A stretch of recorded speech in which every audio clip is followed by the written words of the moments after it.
Good morning. It's good to see you all on this bright, cheery day. I think it's going to be pretty warm today, so at least for this time of year, which is nice since we've had quite a cold spell. Well, this morning I thought I'd talk about. I came upon a poem recently in a book. I forget the title now. I think it's just Zen poetry or something like that. And anyway, the title of this poem kind of grabbed me, and called Bad Government. And I thought maybe, well, after reading it, I thought maybe there's something I can say from this poem. So let me just read the poem first. Bad Government.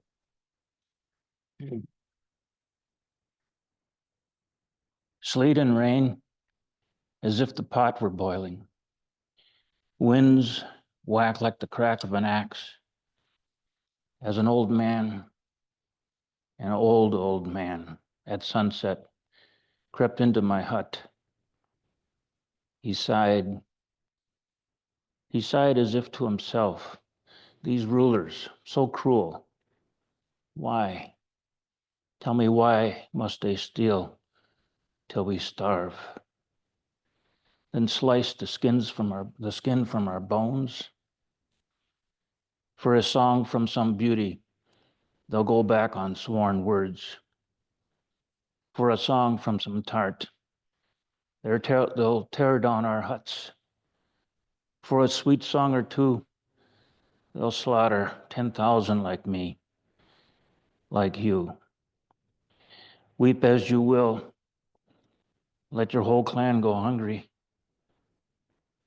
No good wind will blow, no gentle breeze begin again.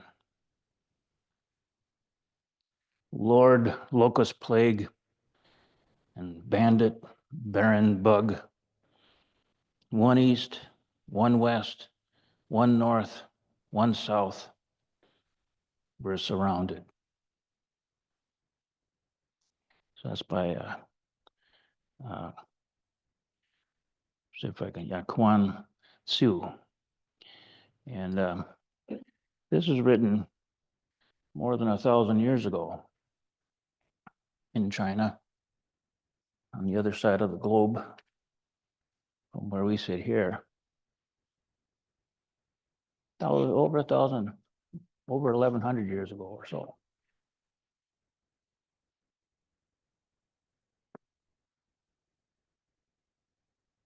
Isn't it very much like, well, things today, or maybe very much like things haven't changed that much? Let's look at this again. Sleet and rain, as if the pot were boiling. Sleet and rain. Like maybe someone, it says later, they tear down our huts. With no hut, yeah, there you are with your pot out in the woods or wherever, with no shelter, and it's raining, the fire's out. And it's like the pot filling with rainwater, it's boiling. Kind of an image like that. Winds whack like the crack of an axe. As an old man, an old man, at sunset, crept into my hut. He sighed as if to himself, these rulers, so cruel. Why?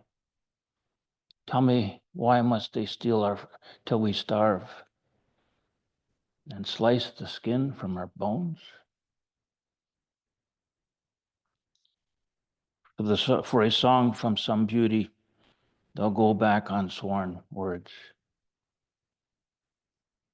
Maybe, get a little bit of flattery, little song from, and whatever it is that you may have promised, whomever. That doesn't count for anything anymore. You just go back on what you've said. And it's not even a problem for you. Just go back on it. Who cares? I don't even remember really. Did I make that promise? But in this moment, when there's maybe a little bit of flattery, coming your way, or from a song from some tart, they'll tear down our huts. There we are with our pot out in the woods, as if it's boiling, yet it's just rain pouring into the pot. And we're starving. My whole family is starving. Where are the leaders? They don't care. They just want some flattery, some recognition, some, people paying attention. And with a little bit of a promise for that sort of thing, they'll go back on their word. They'll even disrupt your life, take away your employment, cause all kinds of disruption. It doesn't matter to them. It's a sign of their power, their ability just to do this. And they don't care. They don't care about you. They'll slaughter 10,000 like me, like you. It says, weep as you will. They'll let your whole clan go hungry. What's it to them? No good will blow. No gentle breeze begin again. 1,000 years ago, this was written. Could have been written today by many people around the globe. Have we learned anything? Have we changed? Have we matured in some way as a society, as many societies coming together, cooperating, working together? Have we learned any lessons? Yeah. Then he says, Lord, locust plague and barren bandit bug.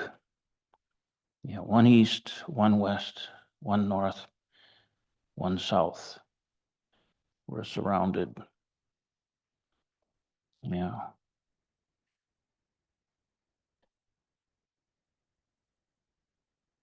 So these times,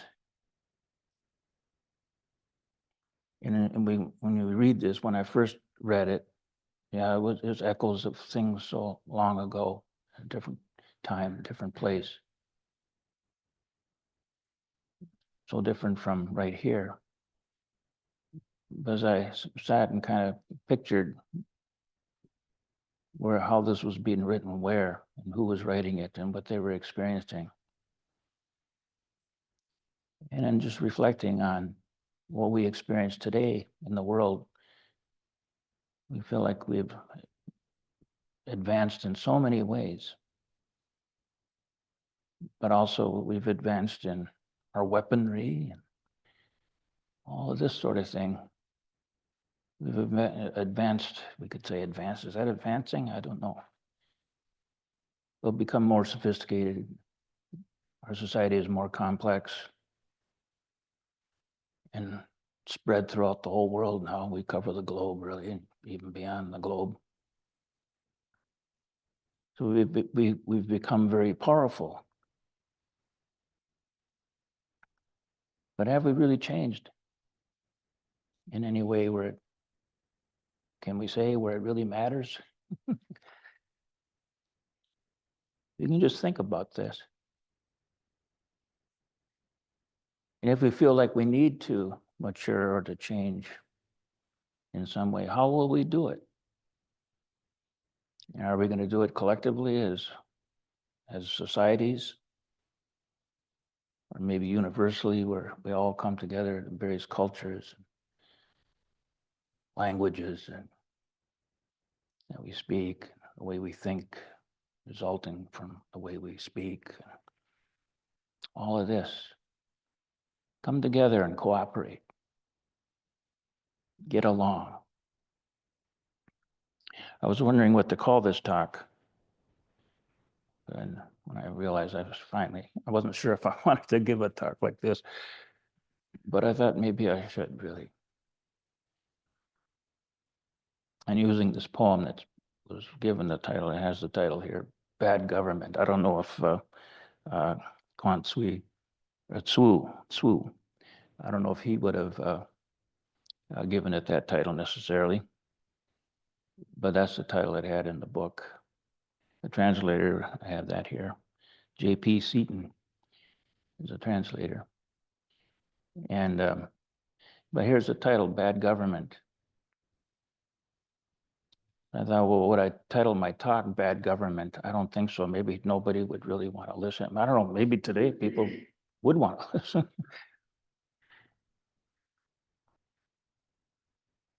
But what? Good government? Talk about that, how it might contrast with what we read here. This thing about good or bad, good and evil.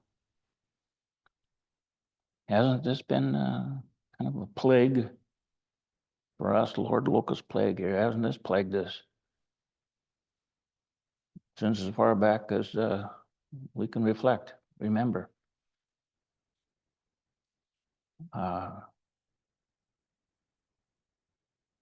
We go back to, well, just look at our systems of morality that have been developed in various ways. There are various cultures, various times, various religions. Have we cured this problem here that we have with good and evil? And what is good? So easy for us to say, well, good is what's been written down. By what sources? Well, there's all kinds of sources.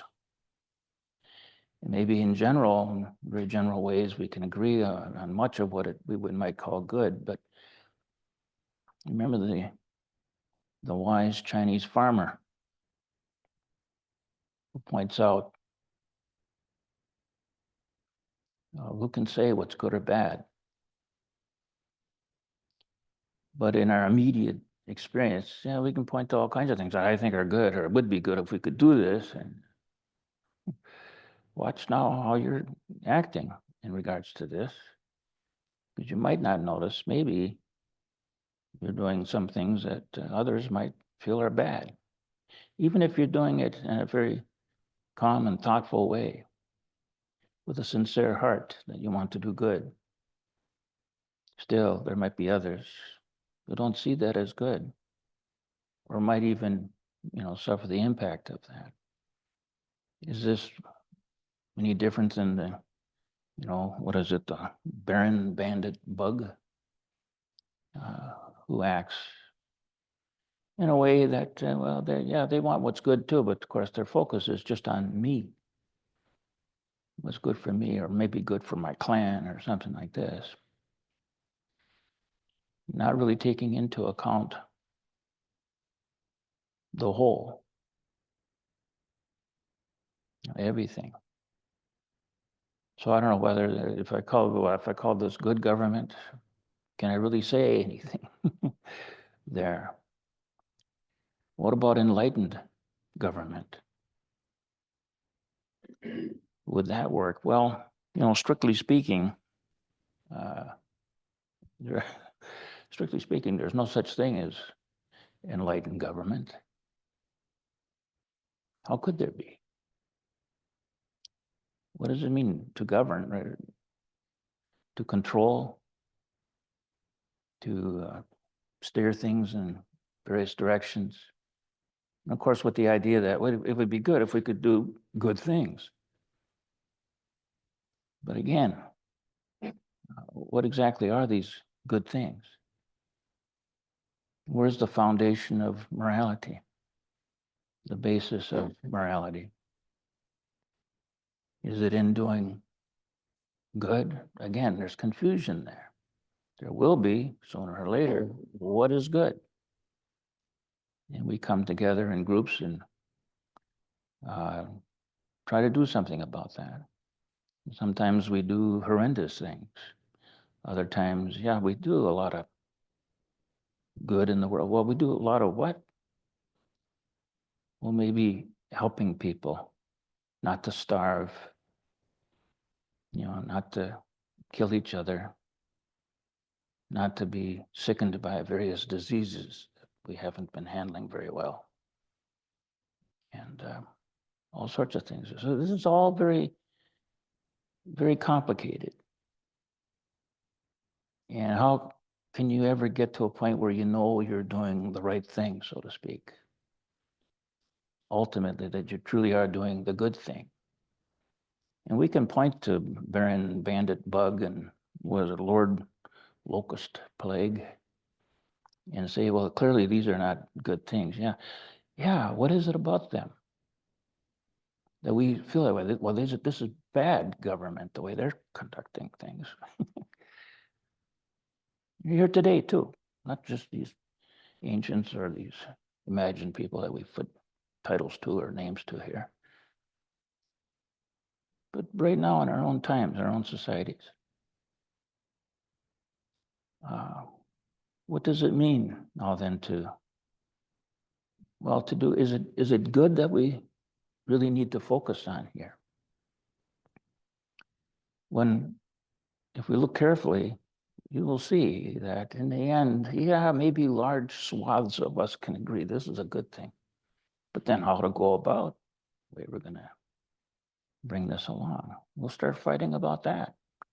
And there's others who just outright, no, that's not good in the first place. I mean, this is where we are as human beings. And this is where the problem is. And this is why after 1,000 years, or how many thousands of years, we're still creating this kind of difficulty for ourselves. And what do we do about it? Some of us just want to give up. Others, yeah, we don't want to sacrifice my good station in life here, so I won't speak out against it. I mean, it's just endless with us. And this stuff just keeps repeating and keeps repeating. And he says we're surrounded, in the end here. It's on the north, the south, the east, the west, we're surrounded. There seems to be no way out of this kind of situation for us human beings. With our powerful minds, our intellects, our ability to abstract and conceptualize our experience and use that to control all sorts of things, or to even set up things that eventually themselves may seem to control other things for us and everything until they go out of control and we don't know how to. It's just endless with us. And of course, we want to improve things, and we have improved things. Have we improved things? Are we better off in our personal lives than maybe people who lived thousands of years ago, or perhaps in more simple societies or whatever? We have people today, at least, well, until recently, I don't know what's going on there now, and it's Bhutan, I think, isn't it, where their focus was on what is it, the national gross national happiness. Yes, yeah. People really focused on that, and perhaps basically they probably were pretty happy. Here we are in a relatively affluent society here. I mean, how happy are we? You find people perhaps today, in simpler societies, and maybe they're happier. Don't have all the technical advantages that we have and that sort of thing, which really makes our lives very complicated. And in many ways where we become maybe driven or frightened and, in all sorts of ways. So where are we with this? An enlightened government, and can we create an enlightened government to govern us then in a way that what makes us enlightened, or act as if we were enlightened, or really tune into what the enlightened, how they would act, as if there are rules for this that we could write down and allow them to govern us. Well, it's like here in this country, and I think it's pretty good. I don't mean to knock this, but of course we have the U.S. Constitution, which is, well, somebody, a famous line by Ben Franklin, I might botch it here, but it was something like somebody after they had hammered out our Constitution, and somebody asked Ben Franklin, what kind of government do we have? And he says, we have a democratic republic. I think is how he described it. But then he said, if you can keep it. And it would seem like we've kept it now for well over 200 years now, but have we? And even if we had, how well would that work? Again, I'm not knocking this. I think that's a pretty good way to go. But how are you going to carry it out? How are you going to keep it? So again, these are complexities. And so should we instead have an enlightened government? Yeah. But I defy you to tell me what that would be. There's no, because with that, we don't understand the enlightened. Those of us who may wake up to what's really the real nature of this reality that we live in, that we find ourselves in. And with that, could we devise a government that runs on it? No, you can't, because it isn't running on any particular principle in the end. Something you can identify and name and say, well, this is it. And this is really the source of the law. This is, we don't have to make up something like an overarching powerful being above or wherever that's controlling everything. And we should obey those rules that are written down in books. No, if we want to go with what the enlightened are saying, well, I don't think they can write it down, what it is that they see or know or realize. Turns out, though, I can tell you this, that what it is that they see and know and realize, you do too, right now, even as you sit here. There's not something mysterious or something we need to figure out. You don't need to figure that out any more than you need to figure out the taste of orange juice, from a description of it, or following the laws and the rules as to what that is. Oh, no, you know what it is that you know now, what it is that you can know. And everything that you can know, you know now. What's the problem? And we want to develop our knowledge in various ways. We create theories in schools and thought and various things. And this is all very valuable and good. I'm not knocking any of this. It could be used for good or ill in our conventional way of looking at things, all of that. But in terms of finally resolving what's truly vexing us, what's truly difficult for us, what causes the pain and the misery and the confusion that we bear every day, and the fears, where do we go after we die? What about my loved ones who passed on? Just it's endless, the things that can vex us. What is the cure for this? Is there such? Yes, there is. Actually, I don't know if I'd call it a cure exactly, but we can bring this to an end. This kind of suffering, this is dukkha.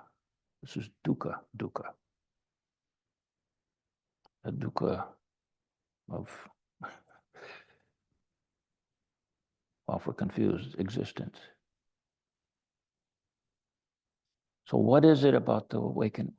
How might they differ from our understanding or our view, our everyday view, or in our exchanges with each other, and how we might talk to each other, the ideas we might give each other, or take from each other, fight with each other about, or band together in some happy way. Is there anything different with them? Well, in a way, no, because again, as I said, they don't see anything that you don't see. Well, you do see it, but they're noticing something that the rest of us don't pay attention to. And even when it is pointed out, because I have pointed it out to many of you for many years, and I continue to point it out in all kinds of ways. But in a nutshell, what it is with the awakened, they never lose sight of the whole. They never lose sight of the whole. When I say they never lose sight of the whole, I don't mean that they see it like a physical kind of seeing of an object or something like that, because the whole isn't an object. How could it be? Were it to be an object, you'd have to get outside of it to see it. But then it's not the whole because you're outside of it. That's the nature of the world that we live in here. I don't mean just here on Earth. I mean the whole thing, the whole shebang. This is the nature of reality. It doesn't have any size exactly. You can imagine it must be something huge, big. Yeah, but that's an idea we have. We have some beliefs about that. We think that these ideas are true that I've just gotten hold of here. And there we are again. We're back in the confusion. The subtlety with which we need to see the nature of this reality in terms of wholeness, totality, is there's no measurement for it.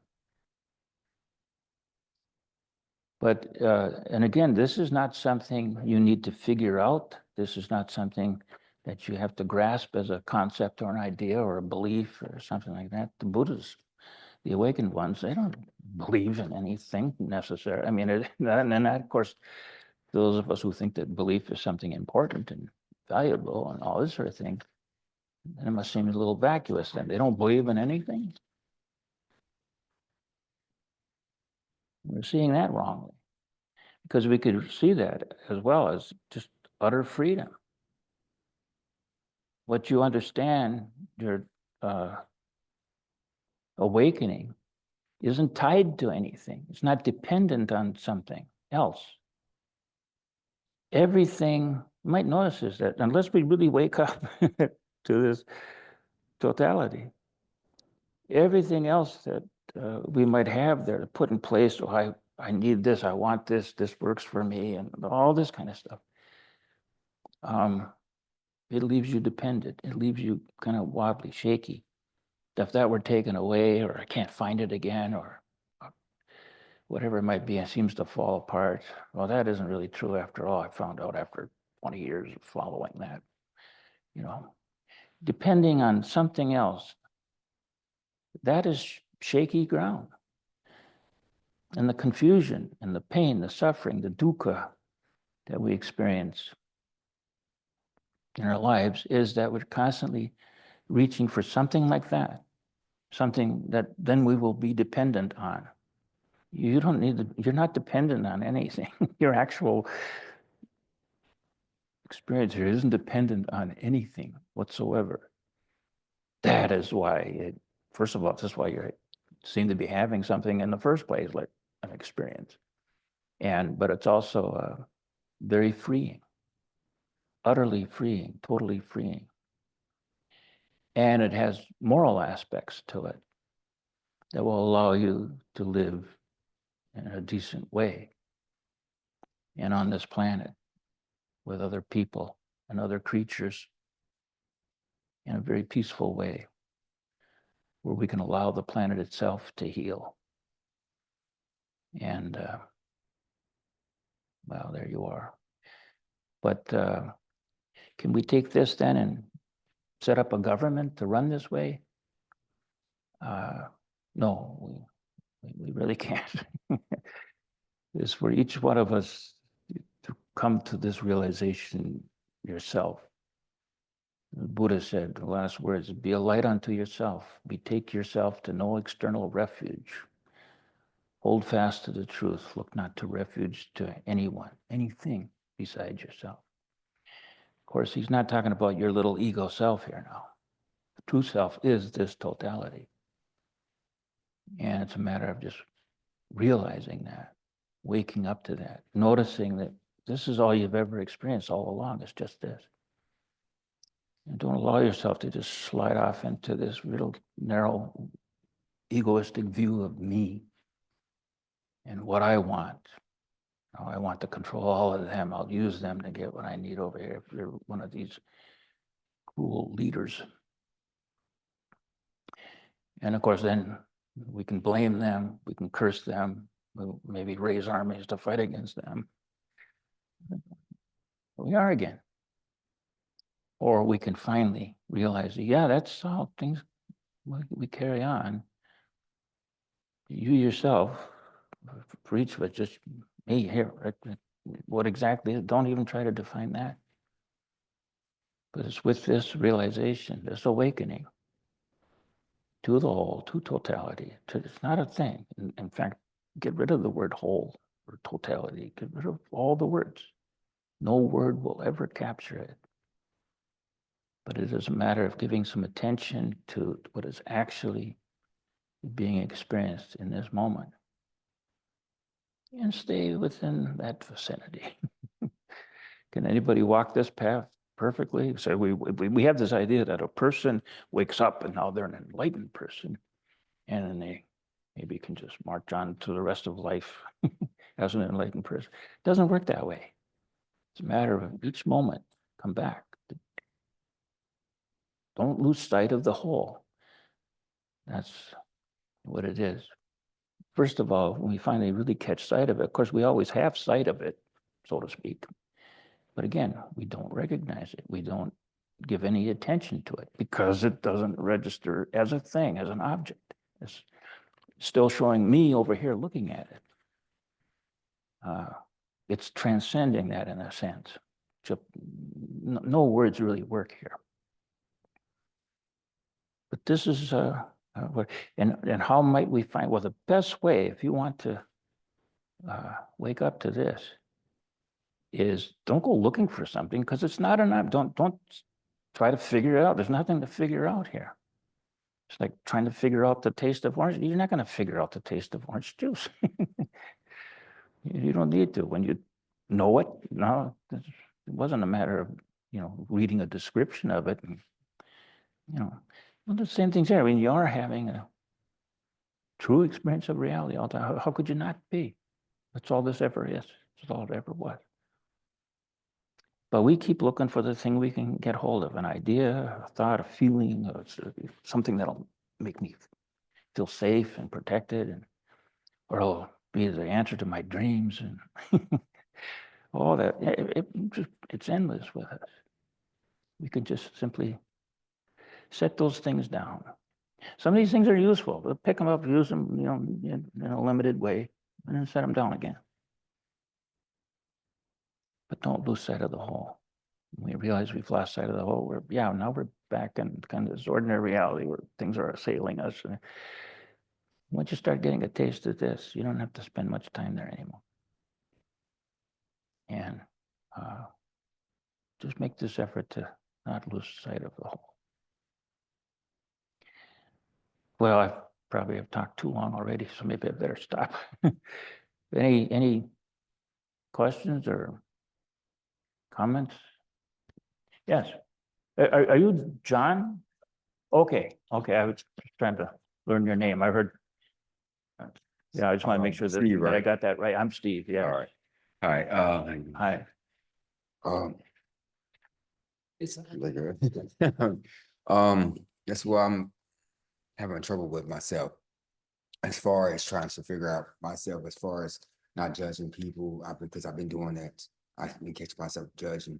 I've been trying to change on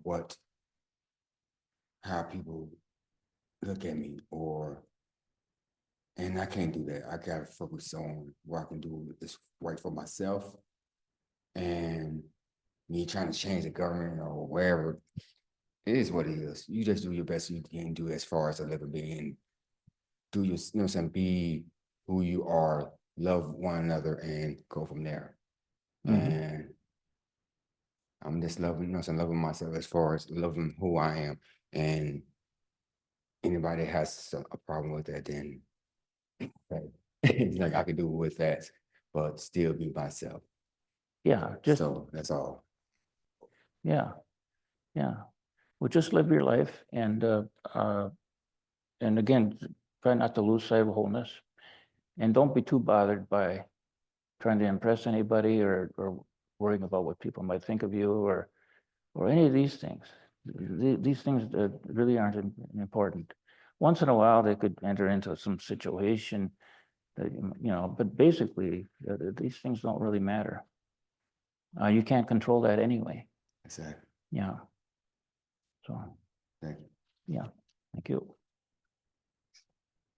Yeah. Hey, John, I'm Andrew. How you doing? Nice to meet you, Andrew. Nice to meet you, John. You know, your talk, thank you for your talk. Yeah. To kind of bounce off of John's comment in your talk, one of the things that I always get tripped up on is within the whole is the whole. I mean, it is the whole. And yet it seems as if some humans, some life forms gravitate towards parts of that whole which are not really conducive to a harmonious or equilibrium based way of life. They kind of gravitate towards areas that are a little more uncomfortable or a little more jaded or a little more self-driven. And then there are others that look at or that are in the whole that are here and they go, well, I guess I'd rather try to conduct myself in a way where I'm not creating tons of ripples and I'm not doing things that are actively going to be hurting somebody. And I always get so confused as to why there is that distinction of within this whole big realm of everything. What is it that would make a person gravitate towards those areas that are not conducive? And I've thought about this for so long, I've kind of given up and just been like, I don't know. Yeah. I might never know. Yeah. And all I can say at this point is it's a combination of 18 million factors that are that maybe I could never enumerate. Yeah, I think it's just one factor really that you need to What's focus that? on. It's just one factor I think that you need to, Tell me. yeah, I would. But this is, again, in general, we don't understand, most people are very confused about consciousness, about mind. And this ties it, this is totality, wholeness right there. But with this factor of consciousness, which is directly here, it's just like what orange juice, you taste it and you realize it. And of course, we do taste consciousness. And most of us aren't really too lost about that we might realize that at some point pretty early on. But it's this factor of, and that's really just breaking this wholeness out into various things. Right. And so it's just dividing it all up as if the whole itself is seamless. There aren't any divisions or separations at all.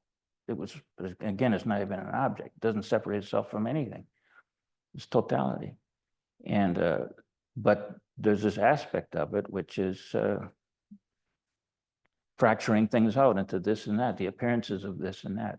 That's consciousness. That's what it is. Mm. It isn't something being produced by my brain. And we're so far down the road of you know, grasping all kinds of levels of thingness and, you know, structures and things like this, believing it's all real. We're confused about this. But if we just get all the way back to what's really taking place here, well, this seamless reality, and there's ways of noticing that it is seamless, and yet at the same time, it seems to have all kinds of seams and divisions and separations and all of this. These are appearances. And with it, the dominant one is, well, here I am. And now there's all that out there. And, you know, so that's like the first thing with consciousness, that's the first thing that appears to be separated out. And now within this then is you have this sense of self. And of course, there's things we kind of like, and there's things we don't like, and there's this leaning of mind that starts to take place. And to the extent that we're caught up in our own self here, this is the one thing that we can begin to pay attention to. I wrote about this in Buddhism Plain and Simple. We call it leaning of mind there. But this is, and the Buddha identified this as intention. This is the one thing that the awakened people avoid. They don't lose sight of the whole, and that's the same thing as not being caught by this leaning of mind or intending to go this way or that, or it's just simply be present with what is taking place. And all of those things that appear to be changing and flowing and moving in different ways, you can't control that anyway. You can't even control the things that would seem to be myself here. I'd like to stop myself from aging, say. Well, I haven't been able to do that, and anyway, so, but that's what this is. It isn't that something is causing something, like there's something causing consciousness or consciousness is causing things to appear to be different. No, there's the wholeness. That's an aspect of this wholeness that we can realize directly, that it is of this nature. The whole thing is right there at once. But it looks like this. It looks like coming. It looks like going. It looks like this and it looks like that. It looks like now and it looks like then. All this sort of thing. But that's what consciousness is. It's just the apparent division of this seamless wholeness, which doesn't even have any size, and into the various things. And then with this initial thing that we have, well, there's me here in this picture.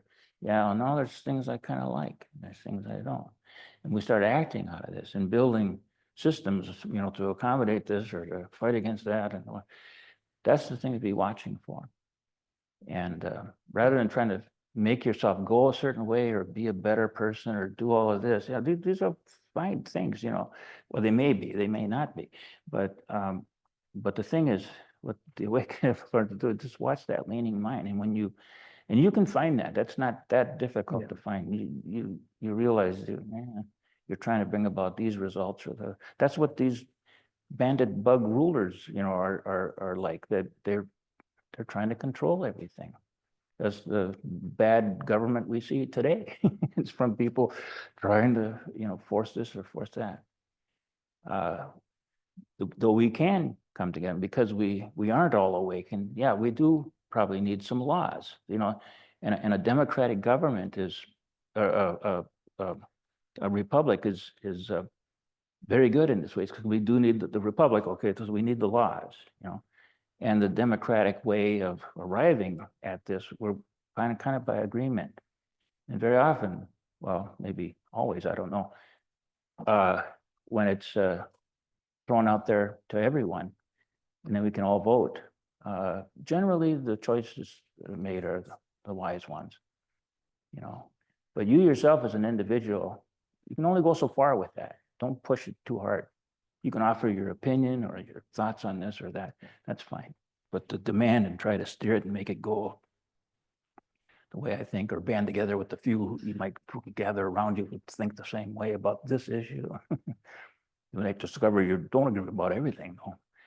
But there's our problem again. So it's a matter of just realizing the nature of the whole. Keep your eye on that and notice yourself when you're deviating from that in some way. And just simply don't go too far with that. If we can get better at seeing how, I'm trying to, again, that's how I didn't choose to start Dharma Field or to make it or whatever. It did really come out of people showing up at my door, literally, and eventually we started having group meetings and things. But at no point did I try to bring about what we have here now, but it was just a matter of responding to what was going on with the people that were showing up and that sort of thing. And so things will still happen. Things can happen, but drive it too much from your ego, or what I want, or what I think we should do. now we're going to have the kind of human conflict and problems that we think keep cropping up everywhere. But this is why such problems crop up. We lose sight of the whole. And yeah, so it's a matter of just learning to live out of that. And more, we can get maybe better at that than, Yeah. and eventually our own sense of what I want, that can get pretty weak. So it's almost as if it drops away. I don't know that it ever really totally drops off, but I think in instances it can, yeah. But yeah, so it's a dropping away of body and mind, as Dogen speaks of it. That's what this practice is. Yeah. Thank you. Yeah. Anything else? Anyone out in Zoom land? No? Okay. Well, thank you very much.